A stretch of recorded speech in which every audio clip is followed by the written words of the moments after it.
Number 24 in the Italian collection from acclaimed director Joe D'Amato is Beyond the Darkness, and this has all the typical D'Amato tropes that you would expect: psychotic characters, blood, guts and gore, sexual repression, small cast, isolated location. Has all those kind of things. We're introduced to our main character, who is a young man at 20 whose girlfriend has a kind of terminal illness. She passes away at the start. She has no other relatives. He has this matriarchal house cleaner person that runs the household in his life, and other than that he has nobody, and he decides to steal the body from the grave of his ex-girlfriend because he's a taxidermist, and he is going to preserve this body in an elaborately grotesque sequence as he pulls all of the organs out of that husk of a body, embalming it, protecting it, taking a little bit of care, and creating his human doll.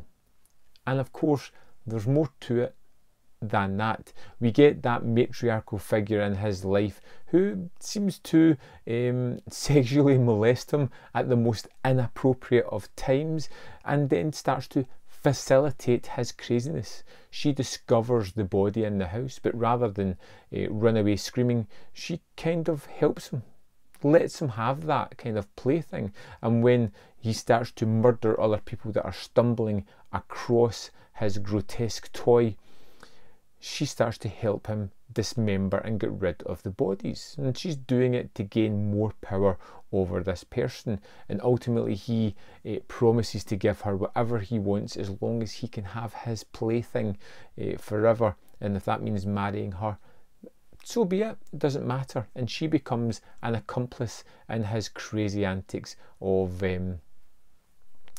being just weird and horrible. And it's got some really standout sequences. Like I said, that embalming sequence is wonderfully filmed. Now they're doing some quite obvious sleight of hand in there, but the gore, the disgusting nature of it, the framing and the choice of angles really add to that really yucky feeling that it has, as all these disgusting organs are seemingly pulled from this torso. It's a wonderful effect, grotesque and disgusting. Our two main characters, who are primarily going to be the driving force of the movie, are two equally horrible people. We've got one who's suffered a psychotic break, who thinks this is a fine thing to do, who's starting to unravel and become murderous as the movie goes on, not by choice, just by outside forces driving him out of necessity to get rid of people.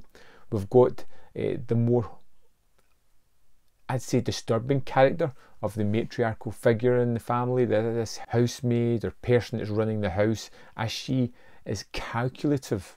She knows what he's doing. She's a little bit twisted and gets a little bit of a strange kick from it, and she's willing to facilitate him because she wants him to rely on her. She wants to be in control. She's looking for a little bit of the easy life, and she likes a little bit of the darkness that's being shown here through this character. Beyond the Darkness is a really kind of fun Joe D'Amato movie. I'd say it's one of his better films, in fact. It moves along at a decent enough pace. It has some wacky side stories that tie up fairly simply at the end, but seem really just superfluous to anything that's happened before. It's just a interesting take on this kind of strange morbid tale that was kind of familiar in the late 70s. Beyond the Darkness, I think, is a really good movie. I think it's about to go out of print. Don't quote me on that one. So just in case you're interested or looking to get hold of a copy, now's the time to do it. I'd love to know your thoughts on Beyond the Darkness. Let me know in the comment box below, and I will see you next time on Man v Film.